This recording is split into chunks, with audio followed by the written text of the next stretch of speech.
Good day, everybody. Welcome to the Deal Scout. On today's show, we're going to have a conversation with Blair, who's going to tell us all about her life, her successes, her failures, and we're going to have a great chat. Blair, welcome to the show. Thank you so much for having me. Yeah, absolutely. Good Good to be here with you. So tell us a little bit.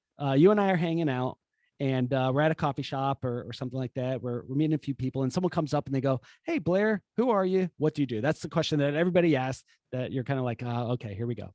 Here we go, right? Here we go. So Blair Hornbacher, again, I'm with Midas Financial Company, as well as Midas Venture Studio. So we are basically, if you're going to put it in one short sentence, we're a one-stop shop for all things business, funding, finance related. We can do the small business $25,000 loan for the bakery on the street corner, the true small business in this country, all the way up to $250 million commercial real estate deals. And then, of course, we have the equity side, which is Midas Venture Studio, and that is, equity investment, obviously, for ventures. So yeah, we do it all. One-stop shop. That's a really easy way to kind of describe it. Yeah, absolutely. So we're at a coffee shop and you tell someone that, they go, "Oh, cool. What's typically the next question that they ask you?"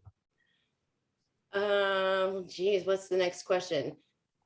I don't know. That's actually an interesting thought. Probably, can you get me money? Yeah. Can I borrow some money? Right? Because I mean, generally speaking, I'm a business owner, so I'm hanging out with business owners more than often than not, as I'm sure you're aware. And what's the one thing that businesses always need? I mean, really, truly, if you strip away everything away, doesn't matter if it's marketing, payroll, human resources, anything and everything, it always boils down to money. Yeah. So that's basically it. Zig Ziglar said, "Money's not that important, but it's pretty close to oxygen." Right? So you're like, yeah, okay, we need money. Well, I'm sorry, I didn't mean to interrupt you. No, you go. This is your show. Go for it. Dive in. No, I was saying my husband, Darrell, who actually founded our company 17 and a half years ago, has one of his favorite sayings. And he says, money doesn't buy happiness, but it sure wipes away a lot of tears. Yeah. Daniel Tosh, a great philosopher, says, "Money doesn't buy happiness." Just kidding. Have you ever seen someone frown on a jet ski? Right. Right. I don't know. Maybe if it flipped over a few times. Yeah, right. Exactly. Right? Exactly. So, all right. So how did you get into this world? So your husband's doing it for 17 years, but talk us through your story, because there's a story behind this deal maker that I'm sitting with. Tell us your story. Absolutely. Yeah. So like I said, Darrell, my husband, founded our company 17 and a half years ago. He was a serial entrepreneur. He would buy and sell small businesses, and he has ADD. So he would get bored and he would sell, he was kind of like a corporate turnaround man, but on a small business level. And so at the time, he owned a chain of commercial dry cleaners, and he wanted to sell it because he was bored, wanted to move on to the next thing. And he needed a piece of equipment that he knew would make the sale price skyrocket if he could get that $75,000 piece of equipment. And he had 800 credit, and his house was paid for, car paid for, and he had a really, really hard time figuring out how to get that equipment without basically securing it with his firstborn child. So that's how Midas was born. He did figure it out, and he said to himself, "There's a business here." And so that's how it started on the unsecured, credit card and loan stacking, if you will, is the process he invented way back in 2004. And then over time, obviously, it grew and expanded into all things business finance related, like I mentioned. So actually, ironically, my husband and I met 12 years ago ish. Today's my anniversary, which happy anniversary. It's today, not yesterday. Yeah, not yesterday. Exactly. Yeah. So that's another story. But anyway, so we met on Facebook, actually, which back then, that long ago, it was not as common as it is now to meet someone. And it wasn't actually that we met, neither of us were looking for a dating type relationship. We had mutual acquaintances, and I found his, that when it was still kind of funny to be political on Facebook and post jokes versus now how it is, right? So I found his political commentary humorous. And I also found just his sense of humor, and we got along. And so he actually wanted to hire me to do some marketing for his company as we became friends. And so finally, I was actually going through a really, really rough divorce at the time. And we both lived in Colorado, about 40 miles apart. So I was in the north side of Denver, and he was in the South.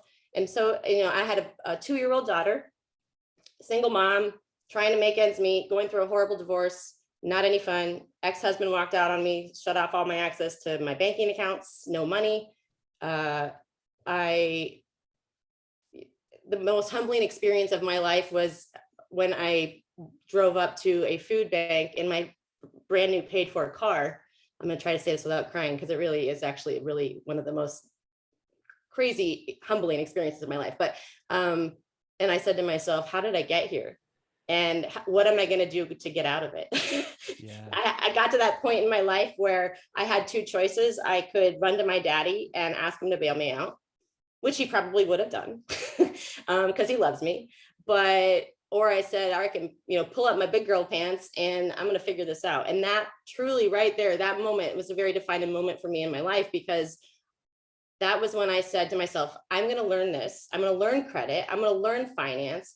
I'm going to understand all the things that nobody understands. And I'm going to get myself out of it. And it was actually just perfect timing when I met my husband, because he's the guy, right? He's the finance guy. And it was almost like divine intervention. I met Darrell, and of course it was strictly platonic in the beginning.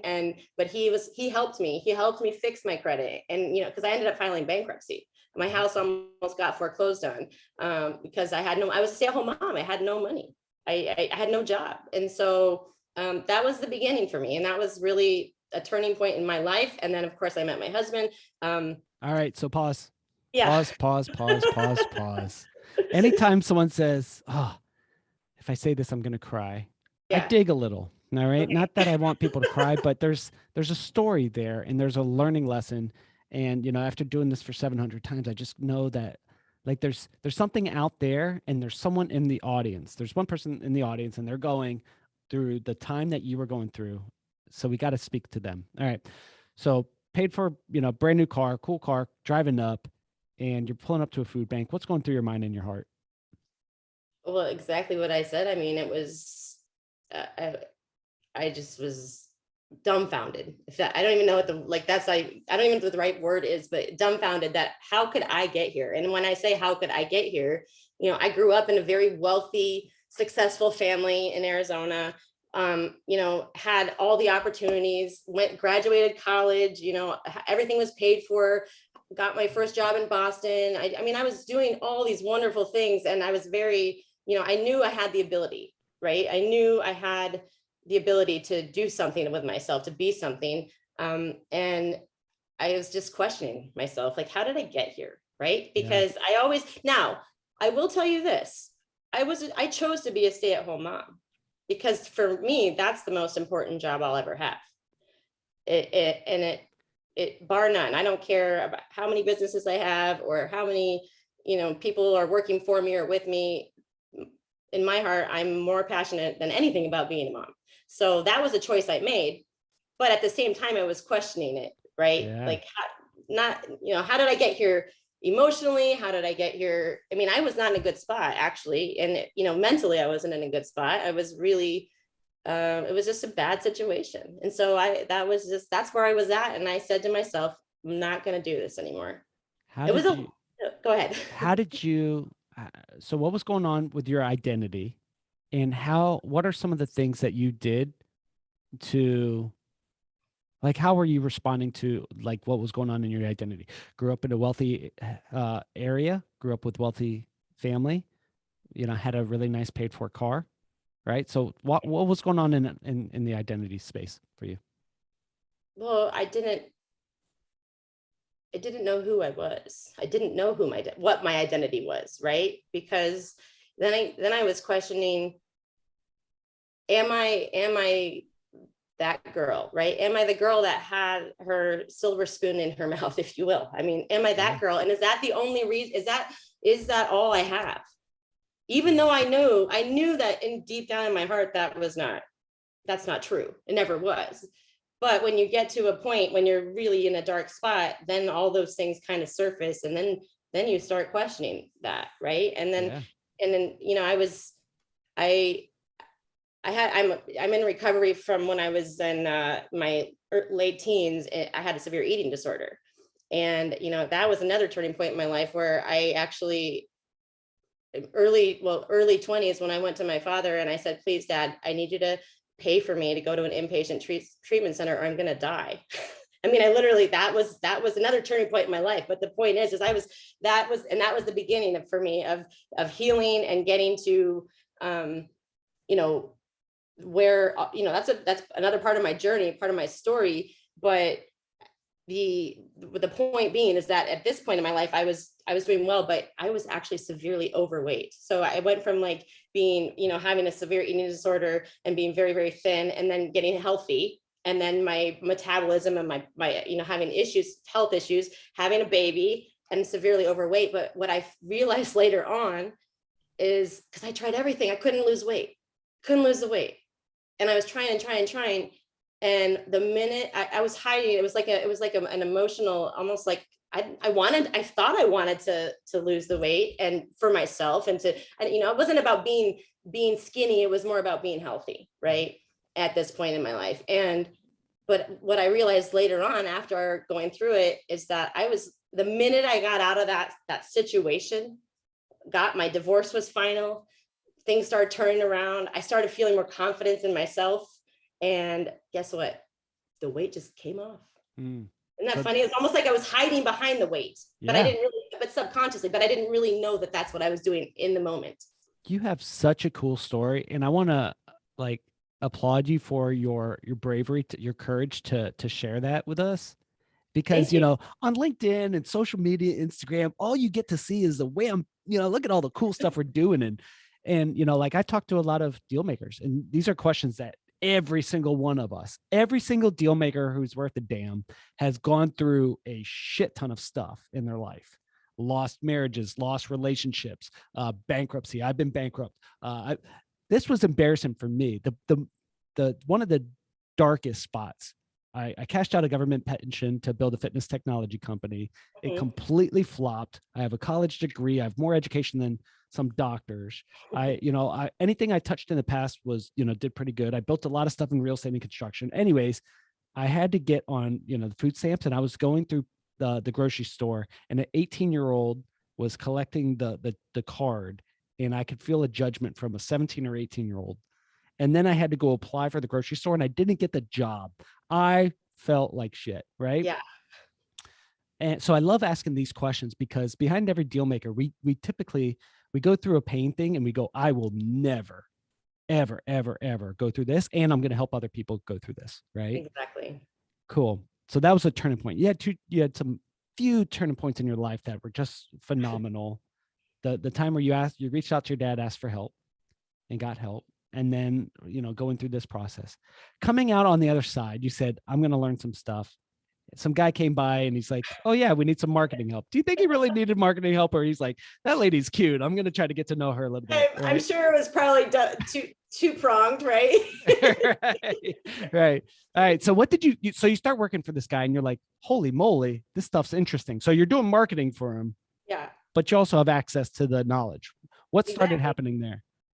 Well, I mean, and you know, it's interesting because I have a young girl right now who's, you know, 24, 25, working for us, with us. I don't like to say when people work for me. So I said, she works with us, and she's TikTok famous, if you will. She's got like 355,000 followers. Woo! She's amazing, right? But yeah, she's doing a lot of things for me right now that maybe are a little bit more administrative in nature. And ultimately that's not what the end goal is for her.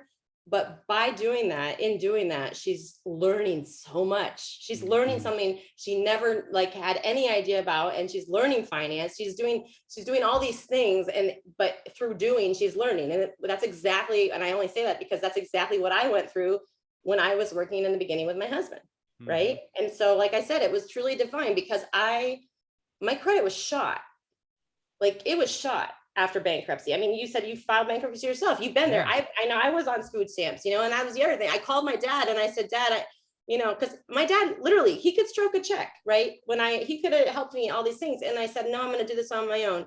And I'm going to go apply for food stamps. And I feel really, really guilty and horrible. And like, I'm really down on myself. And he said, Blair, you need it. Take advantage of it, because that's what it's there for. And I was like, you're right. that actually meant, I went WIC. WIC is for the mothers with children, right? And I had that. And so, but the point being is that I learned so much about credit, and I started learning about finance and just sitting there and listening. And I think that's a really key thing that, probably most of the deal makers that you talk to on the show, they're lifelong learners, right? Mm-hmm. And they want to learn, and learning, then they are able to do. Yeah. Right. And so that's really what I love. I always actually said I graduated from college, ironically, with a 4.0 GPA from University of Maryland, summa cum laude, Phi Beta Kappa. And I always said, if they would pay me to be a student for the rest of my life, I would do it, because it just came easy to me. Right. It just was easy. I was the girl that didn't go to class unless I had to. And I still got, straight A's through college, and it was just easy. But really, truly also it's because I really enjoyed learning. Yeah. So isn't that crazy? So I didn't do as well as you, but I did okay in school, and I wasn't in a sorority, but I was. I'm glad you were in a sorority. That's good. Right. But I did really well in school, but I came out and I failed. So I went to business school and I failed at business, right? So like I learned things in university, but I came out and I absolutely failed. And I failed a lot, right? I'm writing a book on how much I failed. But in the process, there's things that I said I will never do again. And I will pass this on to every single entrepreneur that I work with and my kids. I'm paying my kids right now to go there. I have an 8, 4, and 1. The 1-year-old's just, chewing on stuff and pooping her pants. I have a 2-year-old, so I get that. Okay. The other 2, I'm paying them to go through financial education, right? I'm teaching about dollars. We have 3 envelopes: savings, giving, spending, right? So I'm paying them to teach. Now, you started learning and you're like, holy crap, like I'm learning stuff, and you're growing and such like that. And you're making money doing this for someone else. When did your life, and when did it start turning around where you started to go from coming out of a hole to start building your mountain? Well, I have another story. Let's hear it. I love stories. That's the purpose of the show. Right.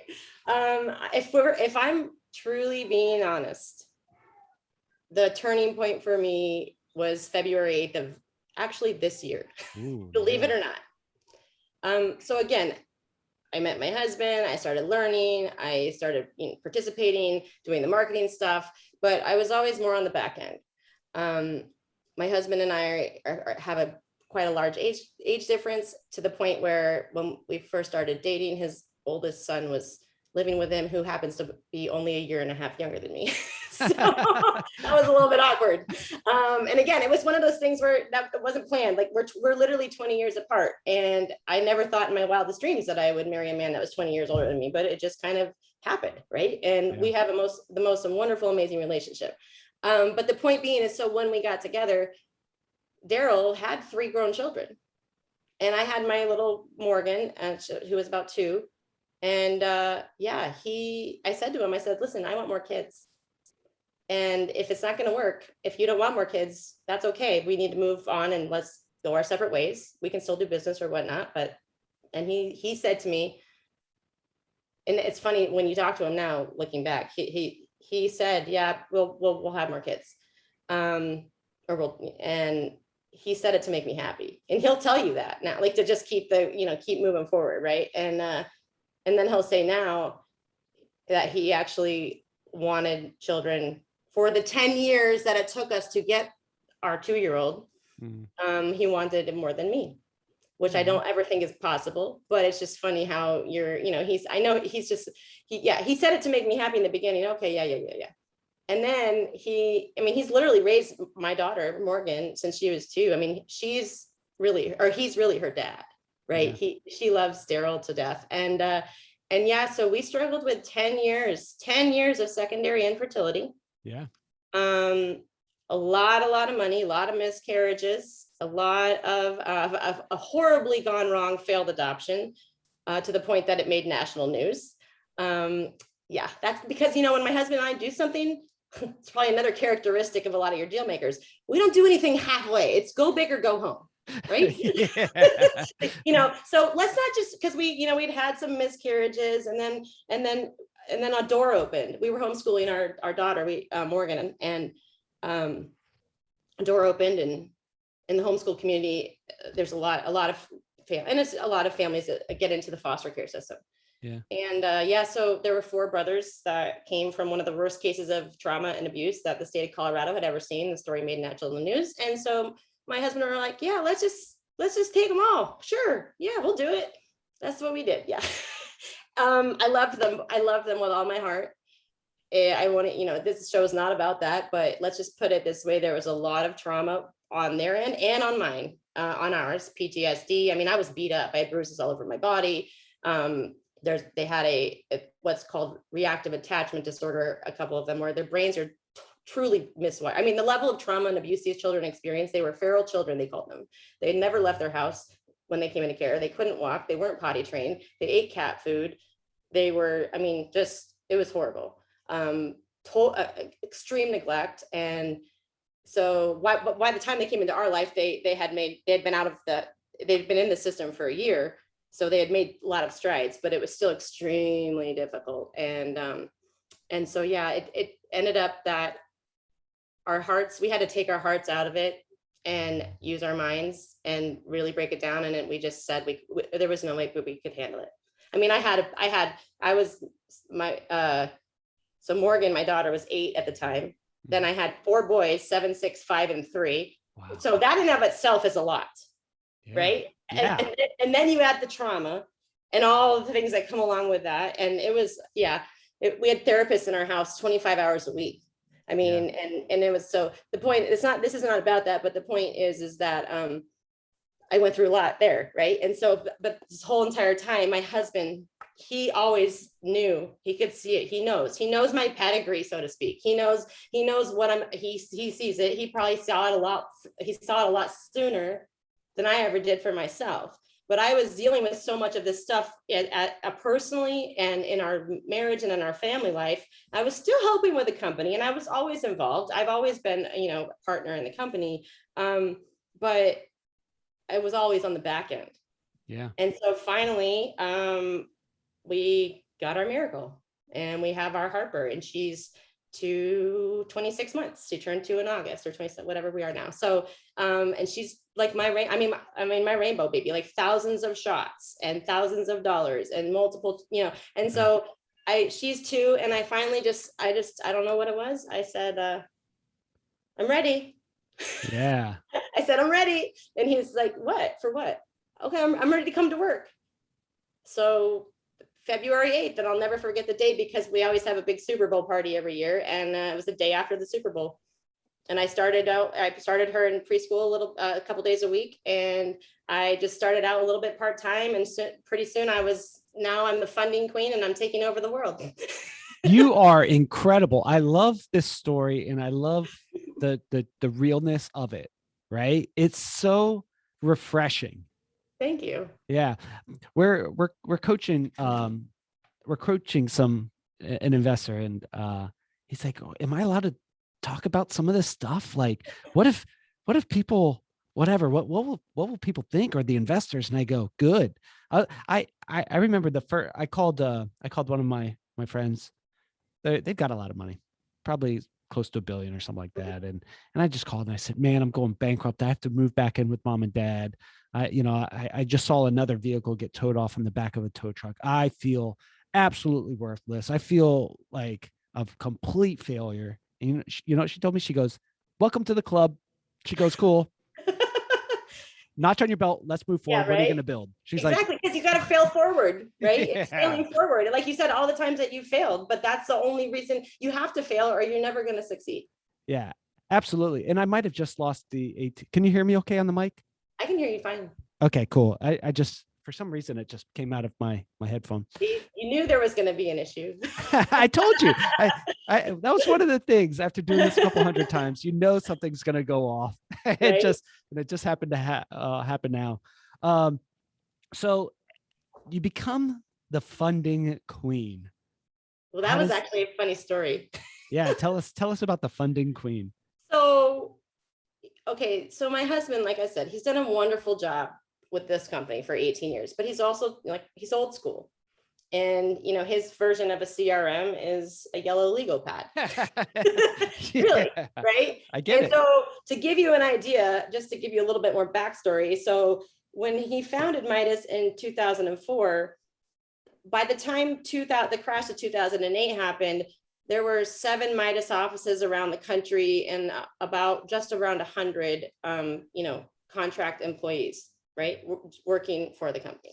And then the crash, and they were all 1099, and every office except for my husband shut their doors because they weren't prepared. They, a lot of people, when you get the blinders on and you print, literally he was printing money. And one day there was printing money and the next day it was gone. It literally happened like that, right?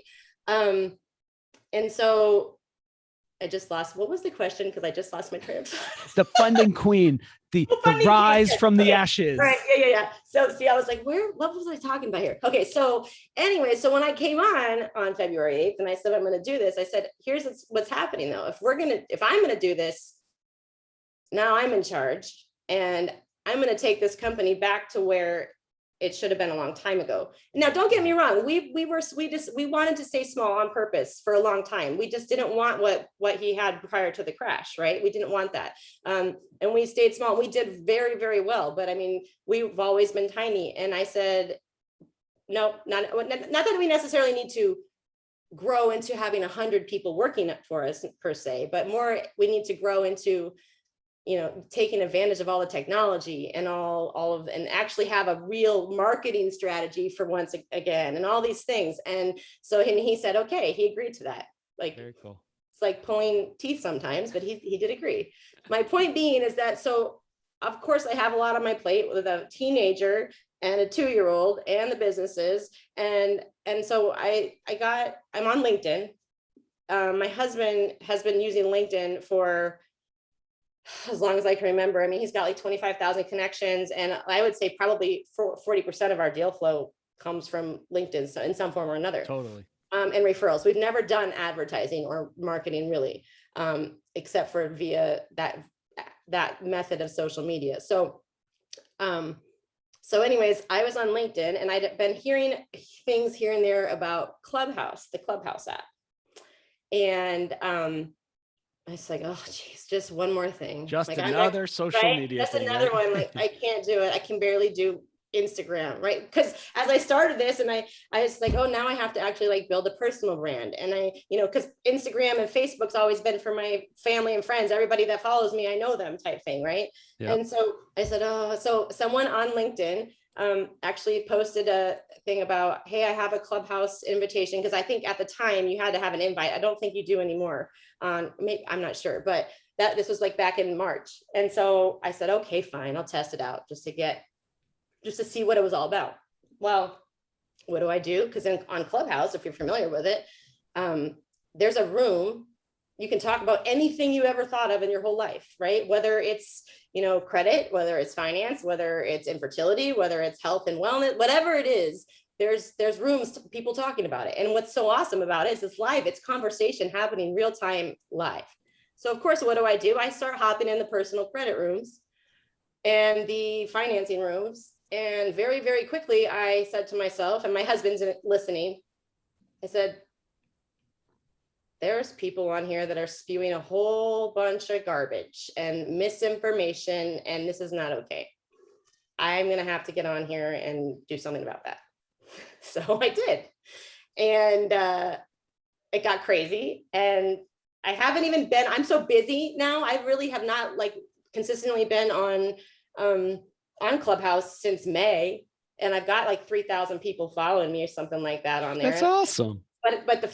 So it's great. But the point is that there's a lot of misinformation. I know you know this, especially in the finance world. There's so much misinformation, and it's so frustrating for clients, for the consumers, for the business owners, because they don't know who to trust, right?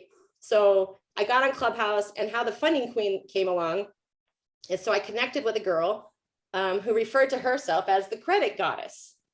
And she is in personal credit, which we're also experts in personal credit as well, which is why we're able to be very creative when it comes to helping business owners. Because as you know, a lot of times business owners don't have perfect credit, So I said, and Rose and I started teaming up, and I said, well, if you're the credit goddess, I have to be the funding queen.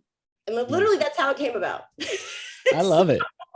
So that's all it was. And I didn't even think at the time, I didn't even connect the dots that, Midas, the King Midas, and I'm the queen. It didn't even connect. It just kind of worked out like that. And so now I'm starting to building a personal brand about that. I have my own website that's not launched yet, but soon. And I've got my logo and so it's pretty cool. And ironically, what's really funny about my relationship with the credit goddess is that as we got to know each other and we started talking, she realized that she's actually been sending deals to my company for almost 4 years. But that's so cool. But she didn't know it because she was sending them through a broker. Mm-hmm. And now she's working for me or with me, and she's my East Coast regional sales manager, and she's on the team. That is so cool. Isn't that neat? And that's all because of Clubhouse. Yeah. Well, last year had so many. So we're in November of 2021. Last year challenged the world in the way we do business. One of the blessings that we got out of it is people are learning to have relationships through actual relationships through digital stuff. In the past, it was just like, oh, are you also on Facebook? Cool, I'll follow you, but let's go have a drink at a bar. Where last year forced people to go, I got to learn how to be a friend through Zoom. Yep. No, I 100% agree. And it was funny because for me, even in February, as we were starting to try to come out of it, if you will, and God only knows, we're still trying to come out of it, but I'm in Arizona. Things are a lot more normal here than I know other parts of the country in some places. But I didn't want to do Zoom. I was like, I don't like Zoom. I'm a people person. Yeah. But then as I got into it really quickly, I was like, I don't want to go meet you in person. I know. This is a much better use of my time, right? Yeah, you don't have to drive. You don't have to wear shoes. Yeah. Or pants. or pants, right? I didn't want to say that, right? The guy can't be the one to say that. But I have sports coats hanging up. There's days I show up in board shorts and I just throw on a sports coat, and the people are like, it's great. I know, it's great. I love it.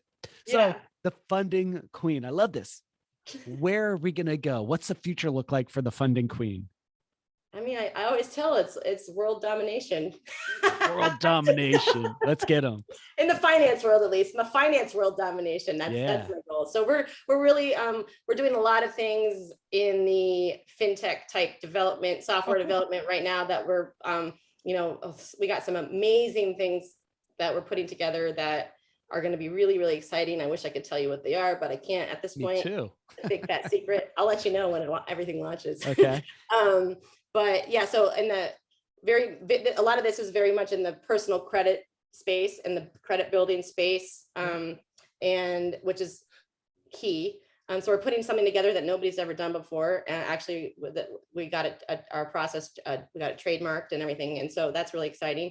And then so we've got the debt side of Midas, and again, we're just really we're systematizing, and so there's some companies out there actually that I know you've heard of, and I'm not going to say the names on the podcast because I don't know if my husband he probably wouldn't care anyways, but there's a couple very huge names out there in the business financing, whether it's in some fintech stuff. And ironically, who do you think got the people that started the companies the money?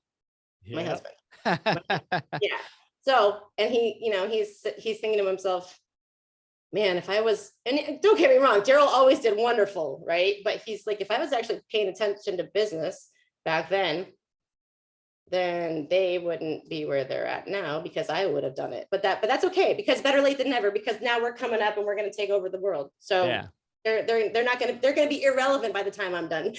First move advantage also gets all the spears. Exactly. Right. Yeah. So it's the guy right behind the first move advantage that comes out of. Hey, Facebook was not the first social media. It was MySpace. Where's that at? Yeah. What happened to that? Yeah. MySpace. What? So, all right. Talk to me about the perfect deal that you guys can do that other people can't do. Oh, geez. Well, so ironically, the deals that we can do that other people can't do most of the time aren't the perfect deals. Okay. Explain. It's because of so I'll give you an example. We get I have a lot of bankers on the debt side that refer me business. Ironically, bankers can't get deals done. No kidding. Right? You know this. Yeah. Their boxes are very, very small. Even the banks that are more business friendly. Progressive. Right? Right? Progressive. Yeah. Some of my best referral sources are from those types of bankers, because again, even though they're progressive, if you don't fit exactly into their box, and you may be a very qualified client, but there's one notch that's not working or something like that, right? They can't get it done, so they'll send it to me. And that's great, because a lot of times we even get SBA loans.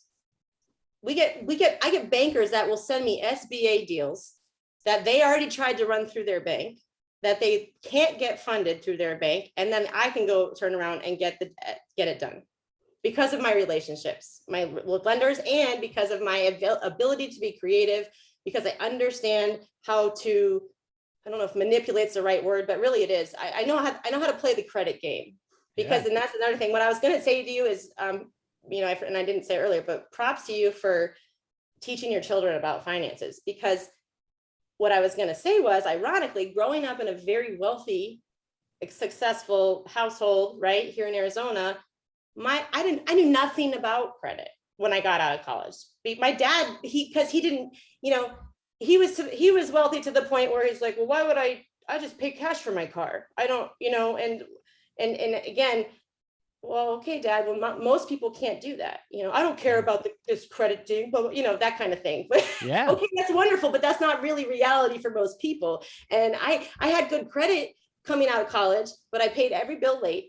So I was paying a $35 fee every time. Yeah. And I didn't know, the only reason I had the good credit was because I paid within the 30-day window, but I had no idea about that. I had no idea, so I literally, my eyes did not open on that until I got in that spot with my ex-husband and the bankruptcy happened. And then I was like, oh, there's a whole nother world out here. Right? Boom. You know what's interesting? So like I grew up on a construction site swinging hammers. So I know my way around a hammer and a saw.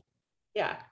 But I knew nothing about finance and business. Nobody does though. So I spent my life learning about business and finance, and now I'm teaching that to my kids, but my kids will have no clue how to swing a hammer and saw. I mean, right? I'll teach them a little bit here and there. Again, yeah, it's all relative, right? right.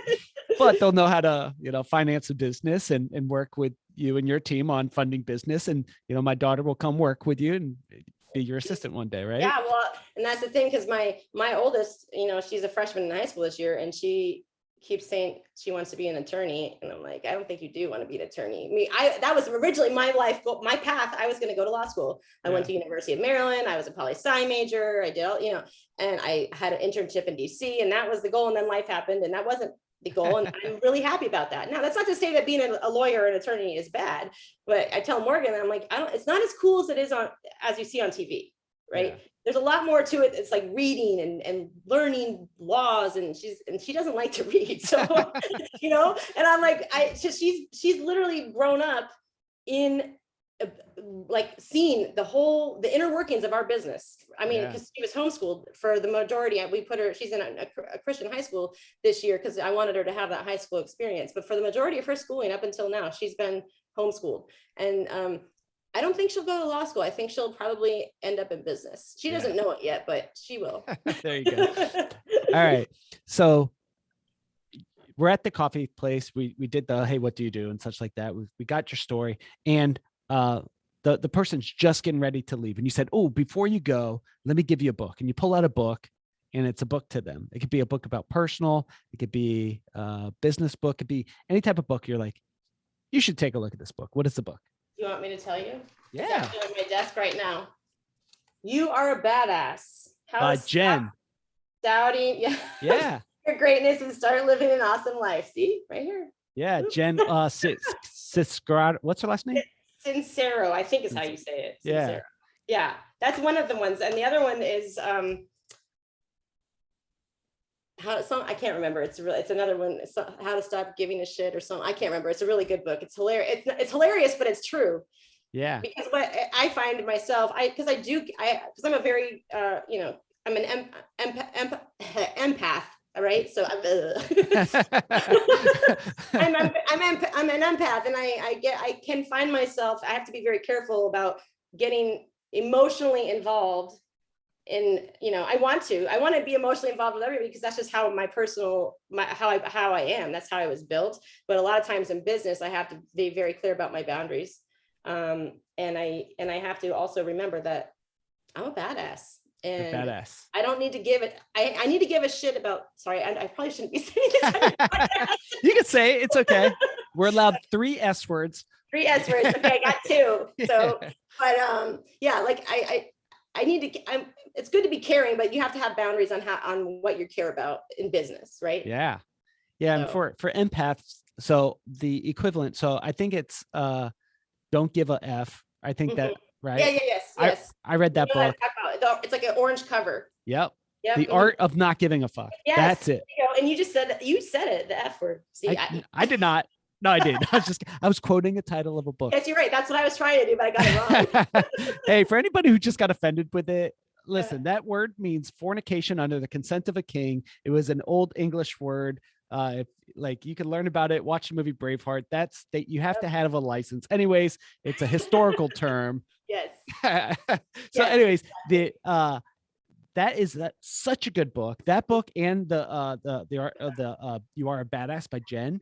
Yeah. What she does is she just speaks into your life and she says, you could do this, you could do this, you could do this. Here's how you're valuable. And she wrote another book. I think The Universe Has Your Back or something. I think that was her.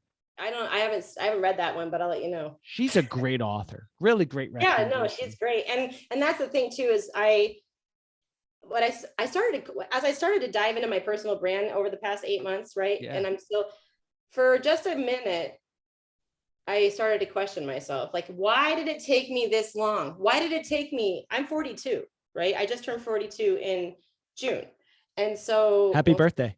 Well, yeah. Well, actually I'm 42 and a half almost. Right? I just turned 42 in June. No, it just didn't happen. But anyways, my point is that I started to question myself. And then I said, wait a minute, I literally had to go through everything that I just told you about in order to get where I am now. I had to experience that. Yeah. Right. From pain to purpose. Yes, exactly. And so, but on the flip side, now that I'm doing this and I'm like, I'm trying to run 2 businesses, we're doing some crazy things. As I told you, a lot of expansion, a lot of systematizing, all sorts of things that I'm maybe are not my area of expertise, but I'm overseeing, right? Because I'm paying for it. And I want to make sure that I have the end product, and I want to help others. I'm also trying to be a mom to a 2-year-old, and I'm trying to be a mom to a 15-year-old, and I'm trying to be a wife, and I have 3 dogs, all of which have horrible, one thing after another health issues, it seems like lately. And the point being is, like, I keep saying to myself, I can't do this right. I'm not doing it good enough. And the reality is that I don't think anybody could do it any better than I am right now, because I'm trying to get the help, right? I have the nanny now, and then I have the personal assistant, but then of course my husband steals the personal assistant and other stuff. And I'm thinking to myself, that was not supposed to happen, right? And so the point is that I just have to keep telling myself I am a badass, and I can't do this. And no, I don't know that anyone could do it better. And if they can, more props to them. I need to hire them. Toot your own horn. What are you best at, better than your husband and better than anybody else? Personally, or in business, or both? Ooh. You choose. I'm not going there. I'll go for business. I think well, it's kind of twofold, but I'm very much a leader. I'm very good at leading. And one of the things that makes me good at that is that I'm able to delegate. And I think that is a really important skill in any business. And even in life, I have to delegate a lot of things these days in my personal life. So because I'm so busy, but delegation is one of my strong points, is that I know when I can't do it. And I can, because that's the thing. A lot of times women, especially, we try to do it all. Yeah. And that's when I was just saying, and then I'm like, wait a minute, I don't have to do it all. Let's go find, it's the same in business, right? So we want ventures, whether they're in our Midas Venture Studio and getting equity, or whether it's a small business, the dry cleaner on the street corner, we want the business owner to focus on what they're good at. that's the issue though. A lot of times is business owners try to wear all the hats. Yeah. I And like hats, but yeah, you got to learn how to delegate like the yeah, proverbial hat. yeah. But again, in the small business world, a lot of times the reason they don't delegate is because they don't have the finances. So it's like chicken or the egg, right? It's a vicious circle. Yeah. Someone asked us this morning, like, what's the one domino that needs to tip for your business to take off? And I go, people and resources. He goes, well, if you had more resources, could you get more people? I was like, yeah, yes. Yeah. And I was like, right. But it begins because you need a tool, this thing called money, to attract other tools or other money, right? Yeah. So as you're doing this, and as we've gone through this interview, so you're great. So people could find you on Clubhouse, they could find you on LinkedIn. Like where's a good place for people to find you, connect with you, and do a deal with you? Definitely LinkedIn's great. You can go to our website. We've got 2 of them. The debt site is midasbizloans.com. There's a get started now, build a client profile type thing on there. Email. I can't remember if I gave my email or not in my bio to you, but I'll give it to you right now. Yeah, go for it. Everyone stop driving and write down this email. It's Blair, Blair, at Midas, MID as in dog, AS, and then a hyphen or a dash, not an underscore, a hyphen, financial, FINANCIAL.com.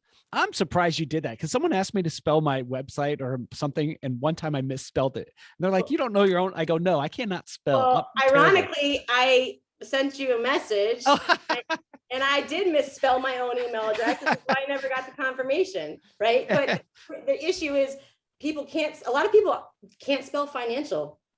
They just can't, right? Yeah. And also it's the dash, the hyphen, that just get you. So I've been doing this for 12 years now. And of course my last name is not, my married name or my maiden name was Porter. That was easy. And now I'm Hornbacher, and they're like Hornbacher, so I have to spell that too. So I'm used to it by now. What does Hornbacher mean? What's the origin of that? I don't even know. It's German. Yeah. And my husband's family, like straight off the boat from Germany in the Midwest. And there's actually a chain of grocery stores that some relatives of his owned in, I think it was, I want to say Nebraska area. How do you get off a boat Midwest? Well, I mean, they didn't get off the boat. You know what I mean? Straight off the boat in New York, and then they came that way. Okay, gotcha. Okay, I understand. Yeah. So here's a chance to earn a brownie point for the husband. What's his superpower in business? Let's go just purely business here, okay? Keep it clean. So I'm the funding queen. We call him the Godfather. Oh, I like that. He's the godfather of unsecured credit card and loan stacking. He literally invented the process, and he regrets the fact that he did not trademark it back then in 2004, because we would be not having this conversation, and we'd be on a deserted island somewhere that we own. Whoa. What do you mean we wouldn't be having this conversation? Well, we might be. The chances are different. I don't know, right? But you know what, to be honest, if he had done that, we probably wouldn't be having this conversation, because he probably would have never even met me. So it's all right. It is what it is. It is. Life happens for a reason. But no, he's amazing. Darrell's very he's just a great networker. He just loves people. He's kind of like me. Our whole house is a household of 4 very strong-willed, different level of type A personalities. Yeah. we did well. Our family's great, but it's just it's a lot of intensity for some people. They don't know what to do with it. I think it's just normal, right? Right. The guy, did he watch? Have you guys watched the Godfather series together? Oh yeah. So good. Yeah. So no, good. but Darrell's he really is, because we truly are one of the only, if maybe the only unsecured loan broker that still survived the crash and still standing. Very cool. Yeah. All right. So you gave the information of where people could go to connect with you and do a deal. So ladies and gentlemen, as you're listening into this interview and you're like, hey, I need money. Cool. This is where you go. The links will be in the show notes below. And final question, Blair, what should I have asked you in this interview that I didn't, or that you wish someone would ask you one day? Someone, please ask me these questions. What question do you wish someone would ask you? question. No, that's a loaded question. Thank you. What do I wish someone would ask me?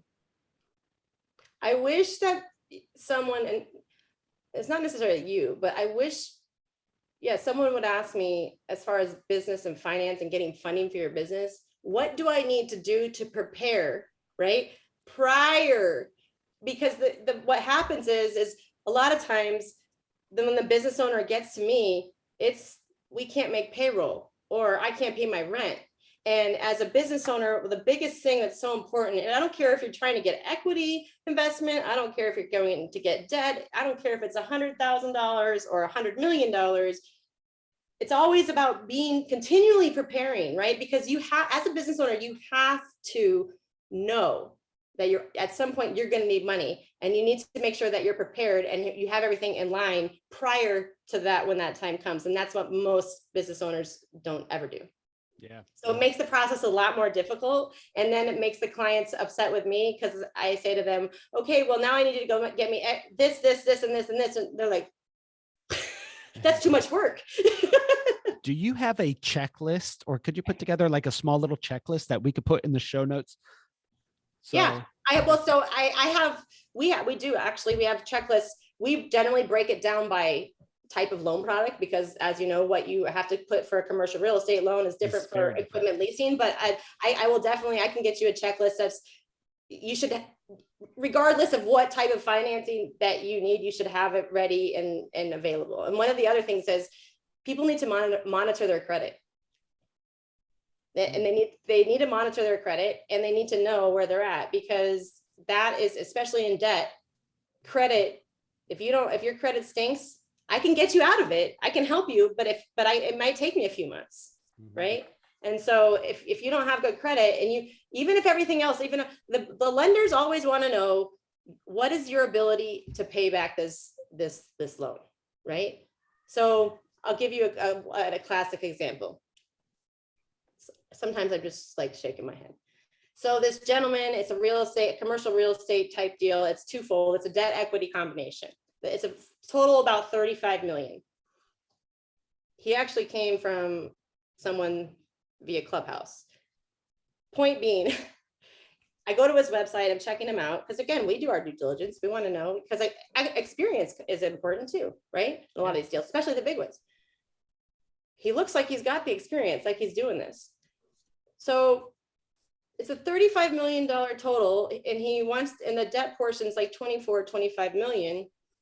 And I asked for a PFS. That's probably the most important piece of material that a business owner should have. Tell everybody what a PFS is. It's a personal financial statement, and it's going to basically, it's like a scale, right?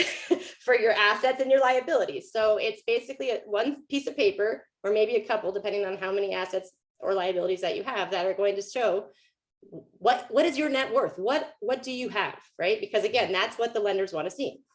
This gentleman had $11,000 in his bank account. That was it. Now, he had 800,000-ish in cash value life insurance policies. But that's secondary. And he could not understand why a lender wouldn't loan him on debt $25 million with only $11,000 in his bank account. Yeah. And I said, here's the thing. You need to do one of two things. You either need to, if you believe in this deal as much as I think you believe in this deal, you need to go cash out your policies, and then that'll be in your bank.